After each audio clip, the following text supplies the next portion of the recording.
Hello everyone, welcome to English classes by Anita. Students, today I am going to explain lesson number 8, The Milkman of India from class 7, James English Reader, Silver Jubilee edition by Ratna Sagar. Students, I will read this lesson line wise and explain in Hindi. So be with me and get ready for understanding. Before starting the lesson, we will go through the get set. So let's start. The non-fiction text you are going to read is about the man who started the white revolution in India.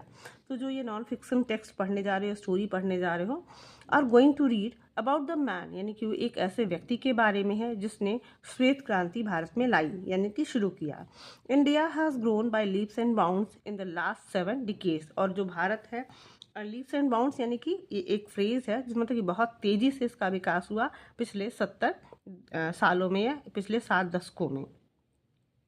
Here are some of the achievements and institutions that have made us proud as Indian.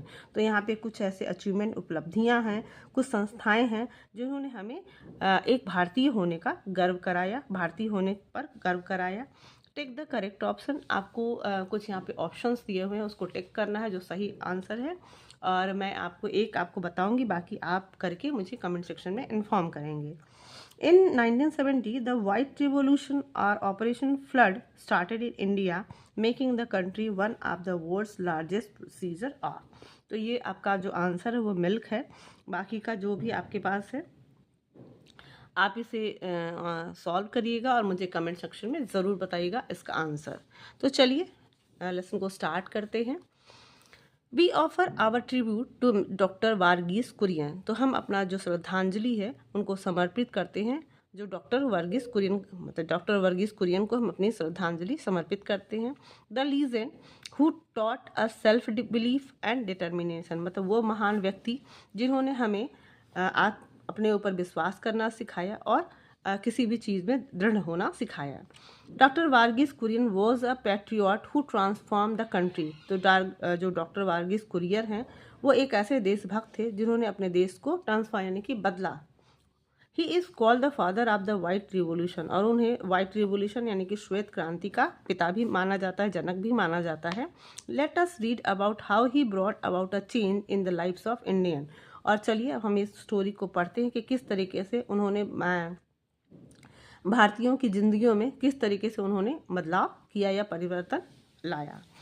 The year was 1946, यानी कि 1946 का वर्ष था. A young graduate from Guindy college of engineering in Madras, now Chennai, applied for a government scholarship to study metallurgy and nuclear physics abroad. तो एक young graduate जिन्होंने एक मतलब कि ऐसा नौजवान व्यक्ति, स्नातक from Guindy college of engineering in Madras, जिसने कि स्नातक किया था गुंडी college of engineering in Madras से, जो कि अब चेन्नई में है. Applied for government scholarship. उन्होंने भारतीय स्कॉलरशिप के लिए, गवर्नमेंट से सरकारी स्कॉलरशिप के लिए उन्होंने अप्लाई किया, आवेदन किया. To study metallurgy and nuclear physics abroad. तो मेटलर्जी में पढ़ने के लिए उन्होंने अप्लाई किया था कि वहाँ बाहर जाकर वो पढ़ना चाहते हैं, और न्यूक्लियर फिजिक्स अब्रॉड मतलब न्यूक्लियर फिजिक्स के बारे में वो बाहर जाके, अब्रॉड जाके वो पढ़ना चाहते हैं, इसलिए सरकारी स्कॉलरशिप के लिए उन्होंने आवेदन किया. What do you know about pasteurisation, the interviewer asked the young man. तो जो साक्षात करने वाला व्यक्ति था, यानी कि जो उनका इंटरव्यू ले रहा था, उसने उनसे पूछा कि आप क्या जानते हो पास्चुराइजेशन के बारे में. Something to do with milk was the young man uninterested response. तो जो यंग मैन था, यानी कि जो ये डॉक्टर वर्गीस कुरियन थे, उन्होंने बिना रुचि के ही उन्होंने उत्तर दिया कि कुछ मिल्क के साथ, यानी कि कुछ दूध के साथ किया जाता है, उसी को पास्चुराइजेशन कहा जाता है.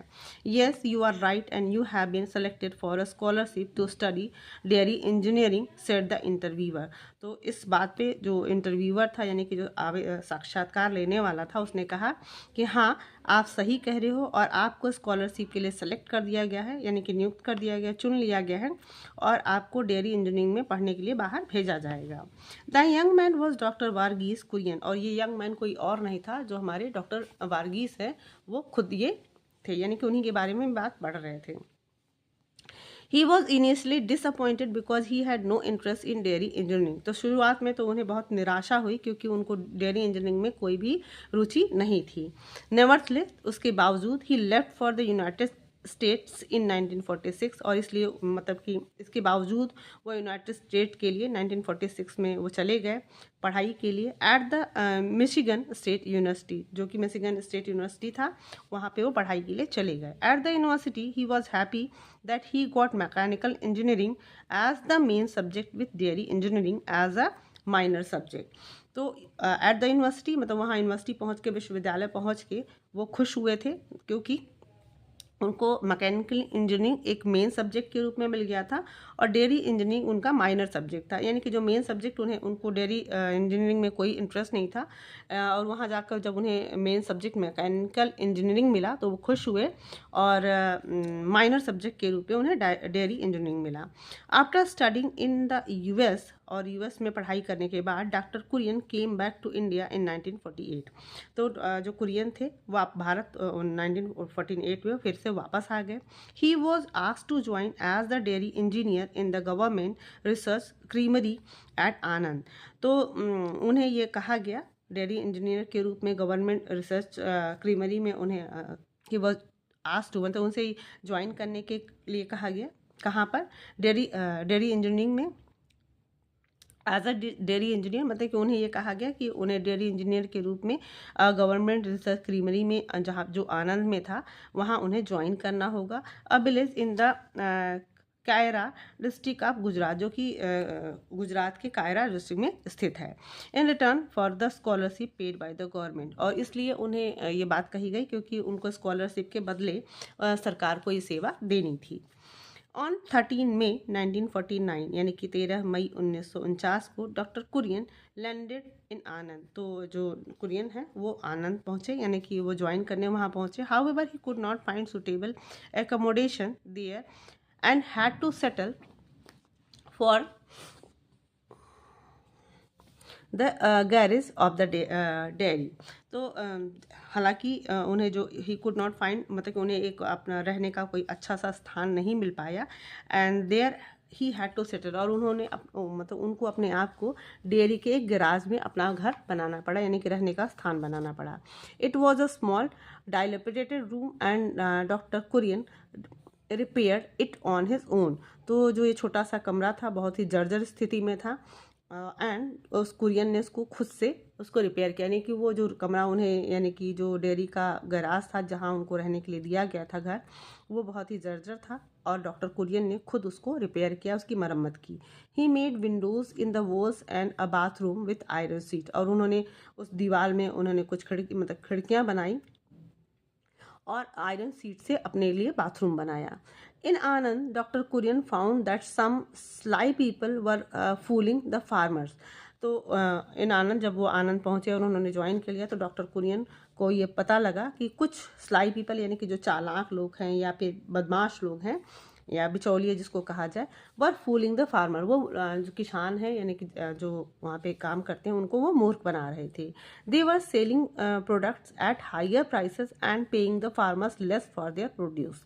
तो वो क्या करते थे, जो स्लाई पीपल थे वो उन फार्मर्स से उनके प्रोडक्ट्स को बहुत कम पैसे में, उनके जो प्रोड्यूस वो उत्पादन करते थे उसको कम पैसे में लेते थे और उसे बाहर जाकर बहुत ऊंचे दामों में बेचा करते थे। Doctor Verghese Kurien was touched by the plight of the farmer, और इस तरीके से जो डॉक्टर कुरियन थे उनके इस दुख से, मतलब कि जो ये किसानों का जो दुख था उन्हें बहुत ज़्यादा टच कर दिया, यानी कि उन्हें छू गया। इंस्पायर्ड बाय त्रिभुवन दास पटेल, और त्रिभुवन दास पटेल जो थे उनसे द्वारा इंस्पायर्ड होके the leader of the farmer, जो कि उन किसानों के नेता थे, doctor Kurien gave idea about helping farmer from their own mill cooperative. तो त्रिभुवन दास पटेल जो कि एक किसानों के नेता थे, डॉक्टर कुरियन को उन्होंने आइडिया दिया। Doctor Kurien gave ideas about helping farmer from their own milk cooperative. तो उन्होंने उनको आइडिया दिया था कि जो डॉक्टर कुरियन है वो किसानों की मदद करें मिल्क कोऑपरेटिव बना के। He even help them in the selection of machinery, और उन्होंने यहाँ तक कि उन किसानों को उन्होंने ये भी मदद की कि वो किस मशीनरी का उपयोग करें, यानी कि मशीनरी के चुनाव में भी उन्होंने उन किसानों की हेल्प की। However unhappy with his job, और हालांकि मतलब ये सारा काम करते हुए भी वो अपने इस कार्य से बहुत खुश नहीं थे, अनहैप्पी थे। Doctor Kurien wanted to get out of Anand as quickly as possible, और जो डॉक्टर कुरियन है वो चाहते थे कि आनंद से मतलब जितना जल्दी से जितना संभव हो पाए वो यहाँ से चले जाएं। बाय द एंड ऑफ 1949, और उन 1949 के अंत में he was all set and eager to pack of a Mumbai, but that did not happen. By the end of 1949 यानी कि 1949 के अंत में ही वॉज ऑल सेट, मतलब उन्होंने अपना पूरा मूड बना लिया था और बहुत उत्सुक थे अपना सामान बांधने के लिए, यानी कि अपना पैकिंग करने में मुंबई, यानी कि वो वहाँ अपना सामान बांध के मुंबई जाने के लिए। But that did not happen, लेकिन वो हो नहीं पाया, यानी कि वो एकदम तैयार थे मुंबई जाने के लिए, लेकिन वैसा हो नहीं पाया। Tribhuvan Das Patel requested doctor Kurien to stay back, तो जो त्रिभुवन दास पटेल थे उन्होंने डॉक्टर कुरियन से रिक्वेस्ट किया, प्रार्थना किया कि वो वहाँ रुकें। हिज सिंपल प्ली वॉज, और उनकी एक असाधारण सी प्रार्थना थी कि वी नीड यू हियर, मतलब कि हमें आपकी यहाँ आवश्यकता है। डॉक्टर कुरियन एक्सेप्टेड, और जो डॉक्टर कुरियन थे उनके इस रिक्वेस्ट को उन्होंने स्वीकार कर लिया। त्रिभुवन Das Patel suggestion and joined the Kaira Cooperative as their general manager in 1950. तो त्रिभुवन दास के पटेल के सजेशन पे, उनके सुझाव पे जो डॉक्टर वारगीस थे उन्होंने कायरा कोऑपरेटिव को ज्वाइन कर लिया एज अ जनरल मैनेजर इन 1950, यानी कि जनरल मैनेजर के रूप में उन्होंने 1950 में कायरा कोऑपरेटिव को ज्वाइन कर लिया। He never regretted that decision, और फिर उनको इसके बाद अपने इस निर्णय पर कभी भी पछतावा नहीं हुआ। Doctor Verghese Kurien worked with a simple vision to help farmers so that they could control their resources and not be exploited by middleman. तो जो डॉक्टर वारगीस कुरियन थे worked with a simple vision, मतलब एक छोटे से सपने के साथ एक इनका उद्देश्य था, उससे वो उन्होंने काम किया टू हेल्प फार्मर, ताकि किसानों की वो मदद कर सके, सो that they could control their resources, ताकि वो अपना जो रिसोर्सेज है, उनका स्रोत है, मतलब अपना जो प्रोडक्शन है उस पर वो अपना नियंत्रण कर सके, और जो भी बिचौली हैं उनके द्वारा उनका शोषण ना हो पाए। ऑन 15 नवंबर 1954, तो 15 नवंबर 1954 को the first president of India, यानी कि भारत के पहले जो राष्ट्रपति थे doctor Rajendra Prasad, lead the foundation for the dairy plant at Anand. तो जो डॉक्टर राजेंद्र प्रसाद हैं उस पर लेड द फाउंडेशन, यानी कि उस फाउंडेशन को आए वहाँ घूमने। The world's first plant to manufacture milk powder from buffalo milk, तो the first president of India doctor Rajendra Prasad lead the foundation, मतलब उन्होंने इसकी स्थापना की फॉर द डेयरी प्लांट, ताकि कोई जो एक डेयरी प्लांट हो, यानी कि दूध का जो प्लांट हो at Anand, the world's first plant to manufacture milk powder from buffalo milk, मतलब कि उन्होंने एक ऐसे पहले प्लांट की स्थापना की, लेट उनको मतलब एक दिशा दिखाई, जो कि पहला मिल्क पाउडर बनाने वाला, जो कि भैंस की दूध से मिल्क पाउडर बनाने वाला संस्था बना।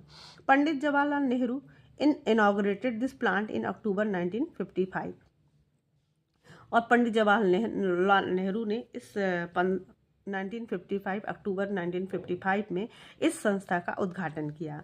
The Kaira cooperative now needed to focus on proper advertising and branding, अब जो कायरा कोऑपरेटिव था उसे इसकी मतलब कि उसको फोकस करना था कि उसका प्रॉपर मतलब एक प्रॉपर तरीके से उसका प्रचार हो और प्रसार हो, यानी कि उसको लोग जाने। A chemist at the Kaira laboratory suggested the name Amul, which is derived from the Sanskrit word Amulya.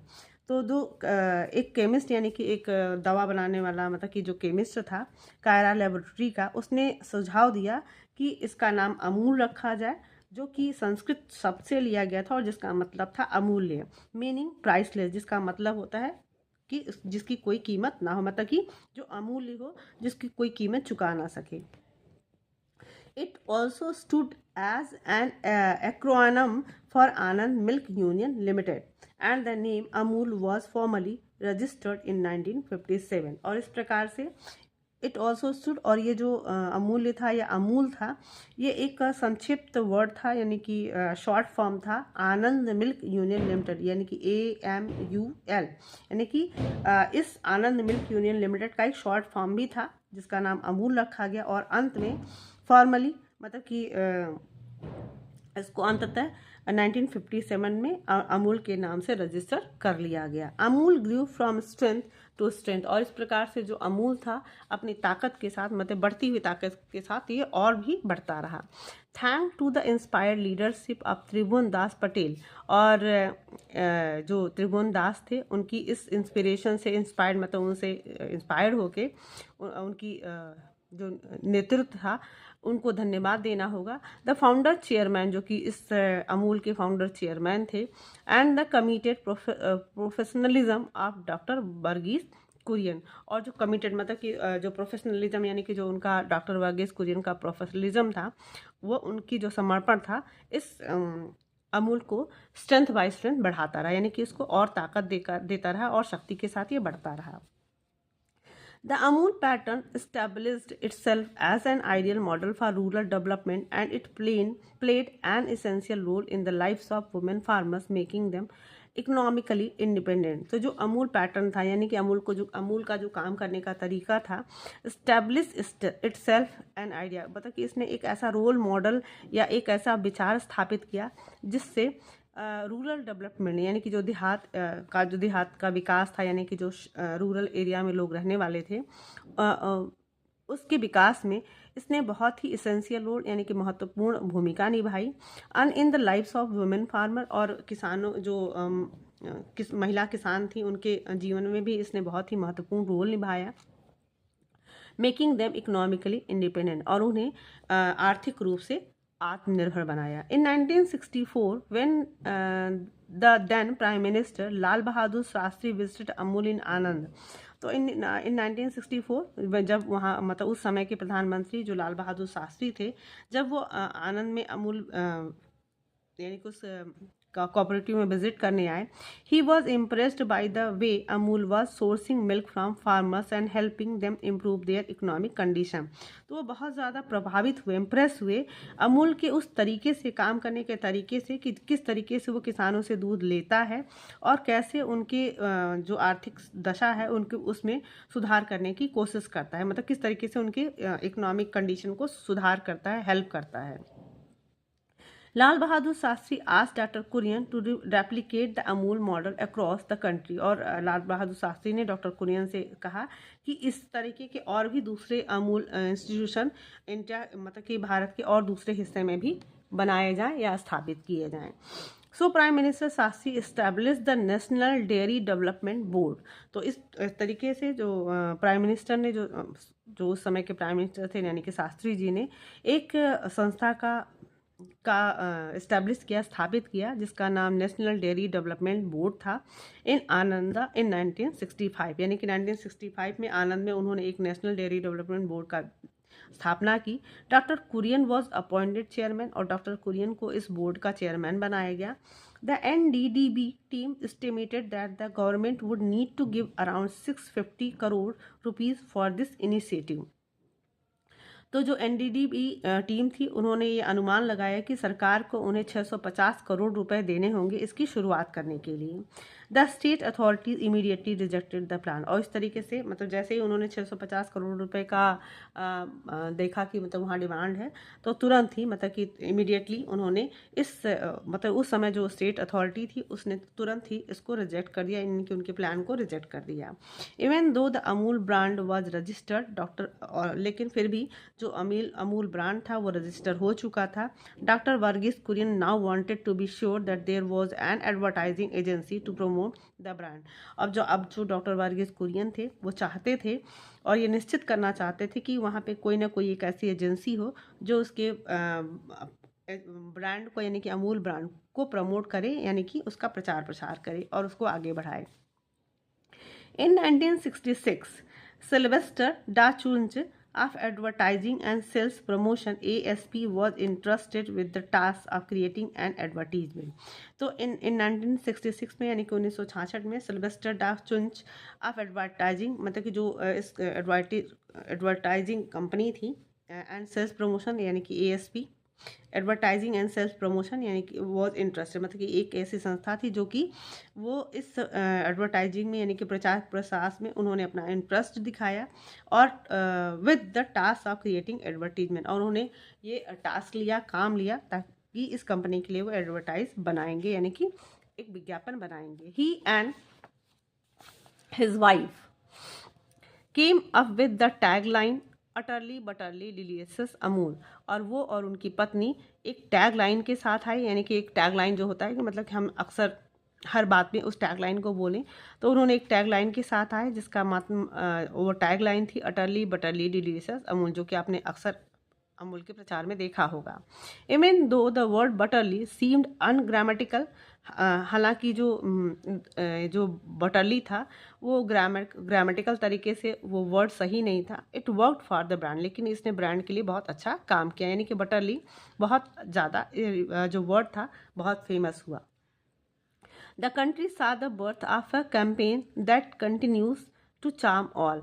और इस मतलब उस देश ने उस कैंपेन का जन्म होते हुए देखा that continues to charm all मतलब कि जो अभी भी उसका जो आकर्षण है अभी भी विद्यमान है टिल डेट मतलब अभी तक. When the first few ads appeared in Bombay और उसमें से जब कुछ मतलब उसमें के जो कुछ एडवर्टीजमेंट या कुछ विज्ञापन जब बॉम्बे में अपीयर हुए दिखाई दिए everyone found that advertisement very cute. तो सबको ये लगा कि ये जो विज्ञापन था बहुत ही सुंदर था वेरी क्यूट था. इट वॉज अ विनर और यह इसका विजय था यानी कि इस एडवर्टीजमेंट का विजय था और मूल कंपनी का विजय था. The Amul girl with her clever catch phrases and love for butter मतलब कि जो अमूल गर्ल थी यानी कि जो उसका एडवर्टीज जो लड़की थी with her clever catch phrases मतलब कि उसका जो मेन फ्रेज था यानी कि utterly butterly her love for butter और उसका जो बटर के लिए प्यार था is one of the most famous mascots Indian advertising have seen. और ये देखा गया कि भारत का जो बहुत ही प्रसिद्ध मास्कॉट बन गया इंडियन यानी कि भारतीय विज्ञापन में या उस दुनिया में. Around 1968 there was surplus production of milk in the European country. और लगभग 1968 में देयर वॉज सरप्लस यानी कि अधिकता यानी कि मिल्क का जो प्रोडक्शन था उत्पादन था वो सरप्लस हो गया था इन द यूरोपियन कंट्री यानी कि यूरोपियन कंट्रीज में उनके जो मिल्क का उत्पादन था उनके पास सरप्लस हो गया यानी कि बहुत ज़्यादा हो गया था. So much so that they had no clue what to do with the surplus milk. और इतना ज़्यादा हो गया था कि उन्हें ये नहीं पता था कि ये जो सरप्लस मिल्क है यानी कि ज़्यादा मिल्क है ज़्यादा दूध है उसका वो क्या करें. Doctor Kurien realise that this was an opportunity. और जो डॉक्टर कुरियन थे उन्होंने महसूस किया कि यह एक अवसर है मतलब कि ये जो सरप्लस उनके पास मिल्क है ये उनके लिए एक बहुत अच्छा अवसर है. So at the world food programme in 1968 तो जो वर्ल्ड फूड प्रोग्राम 1968 में ऑर्गेनाइज किया गया डॉक्टर कुरियन प्लीडेड. तो डॉक्टर कुरियन ने वहाँ सबसे रिक्वेस्ट किया प्लीडेड मतलब प्रार्थना करना with the countries to donate this surplus milk to India. उन देशों से जहाँ पे ये सरप्लस मिल्क हो रहा था कि वो भारत को ये जो सरप्लस मिल्क है वो भारत को डोनेट करें दान कर दें. Doctor Kurien stress that he would sell the milk at the regular price in India and use the earning to repeat the Amul model throughout the country.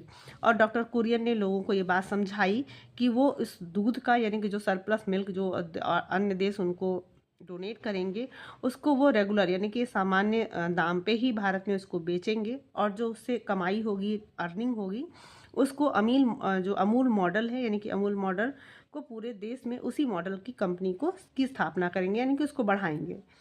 Impressed by Kurien plan और कुरियन के इस योजना से इम्प्रेस होकर प्रभावित होकर they agreed to his proposal and operation flood और the white revolution was born. और इनकी कुरियन के इस योजना से प्रभावित होकर वो सहमत हो गए उनके इस प्रस्ताव पे सहमत हो गए एंड ऑपरेशन फ्लड और ये जो ऑपरेशन फ्लड था और the white revolution was born या फिर इसको हम कह सकते हैं कि जो श्वेत क्रांति थी उसका जन्म हो गया. Doctor Verghese Kurien the person behind this movement empowered milk farmers in what one was once milk defect India।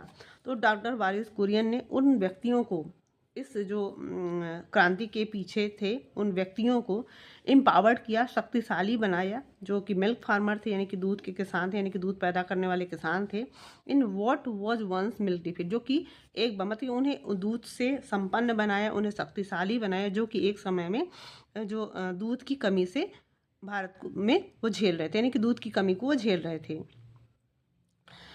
Through system designed by him, यानी कि जो उनके द्वारा सिस्टम डिज़ाइन किया गया था, India became the world's largest producer of milk, surpassing even the US. और उनके इस योजना, उन्होंने जो सिस्टम डिज़ाइन किया था उसको करते हुए इंडिया जो थी बिकेम द वर्ल्ड्स लार्जेस्ट, यानी कि जो भारत था जो दुनिया का सबसे लार्जेस्ट प्रोड्यूसर ऑफ मिल्क, यानी कि भारत मिल्क यानी कि दूध उत्पादन करने वाला सबसे बड़ा देश बन गया। सरपासिंग इवन द यूएस, मतलब यूएस को पीछे छोड़ते, यानी कि यूएस को भी उसने मिल्क उत्पादन में पीछे छोड़ दिया। The cooperative became a model not only for India, और जो ये कोऑपरेटिव सिस्टम था ये पूरे इंडिया में ही मॉडल नहीं बना but for developing countries through out the world. जब हालांकि जो द कोऑपरेटिव बिकम मतलब कि जो इनका समूह योजना था, कोऑपरेटिव जो सिस्टम था, ये रोल मॉडल बन गया, और ना ही ये भारत में बल्कि उन विकासशील देशों के लिए पूरे विश्व में एक रोल मॉडल बन गया। What started as a cooperative society to help farmer for an area is today $1 billion company.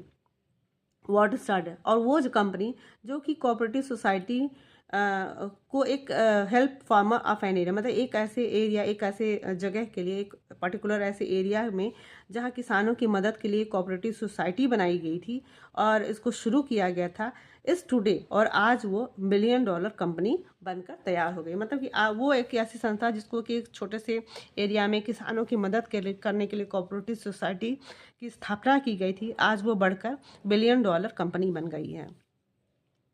The father of the White Revolution passed away on 9 September 2012, और जो ये श्वेत क्रांति के जनक थे वो 9 सितंबर 2012 में वो उनकी मृत्यु हो गई। आफ्टर अ ब्रीफ इलनेस, मतलब छोटी सी बीमारी के बाद। The Amul girl wept for the first time to pay homage to the great man, और जो अमूल गर्ल थी यानी कि जो एडवर्टाइजमेंट करने वाली जो अमूल गर्ल थी, उसने पहली बार वो रोई अपना श्रद्धांजलि समर्पित करने के लिए इस महान आदमी के लिए।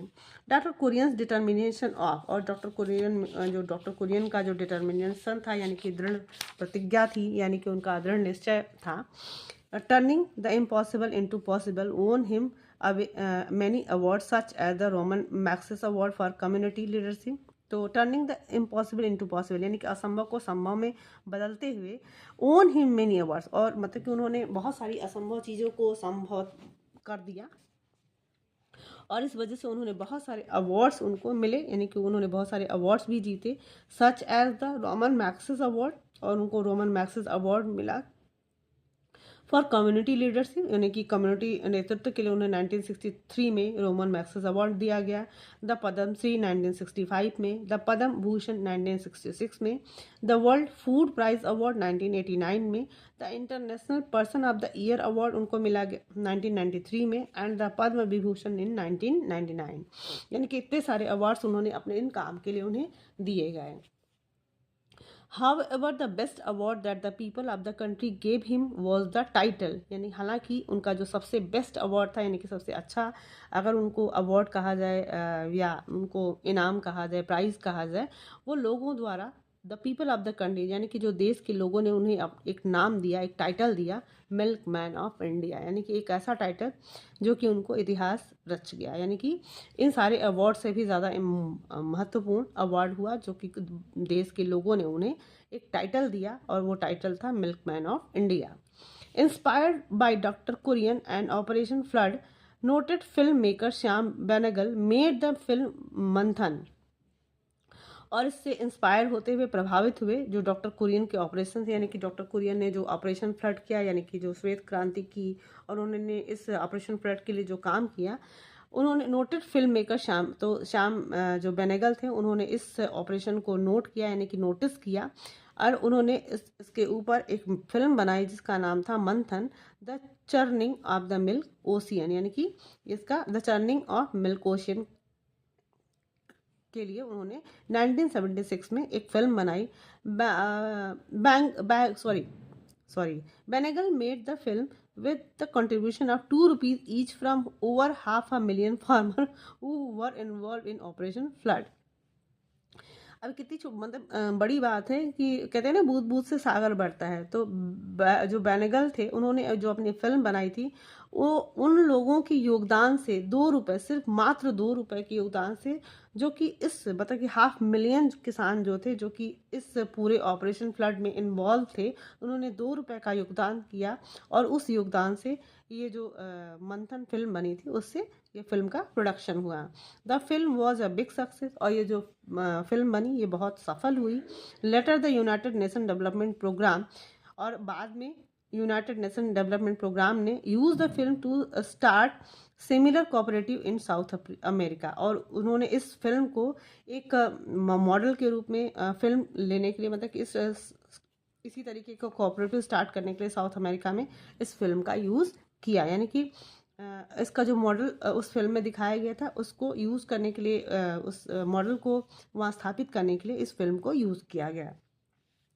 तो आप समझ गए कि जो ये मिल्कमैन थे, जो बर्गिस कुरियन, ये हमारे जिस देश के जो श्वेत क्रांति के जनक हुए, और किस तरीके से इन्होंने अपने डिटर्मिनेशन से और अपने एक कहते हैं ना कि भविष्य का सपना और एक हेल्पिंग जो उन्होंने एम लेकर कि किसानों की मदद करने के छोटे छोटे काम करते, उन्होंने इतना बड़ा काम कर दिया और वो श्वेत क्रांति के जनक बने। तो स्टूडेंट्स, आई होप आपको ये जो लेसन था बहुत अच्छे से समझ में आया होगा। और अब आज आपको इस अमूल की जो स्टोरी है, अमूल की स्थापना और अमूल जो हम हमेशा डेली लाइफ में सुनते हैं, प्रचार में सुनते हैं, उसके बारे में हम जान पाए। इतना इम्पोर्टेंट चैप्टर रहा हमारे लिए। सो स्टूडेंट, आई होप आपको ये बहुत ही पसंद भी आया होगा और आपने ये जानकर मुझे आपको अच्छा भी लगा होगा, क्योंकि बहुत बार ऐसा होता है कि हम लोग चीज़ों को सामने देखते हैं लेकिन उसके बारे में ज़्यादा नहीं जानते हैं। तो आई होप ये आपके लिए फ्रूटफुल रहा होगा। So if you like the explanation, do share with your friends and very thank you for watching.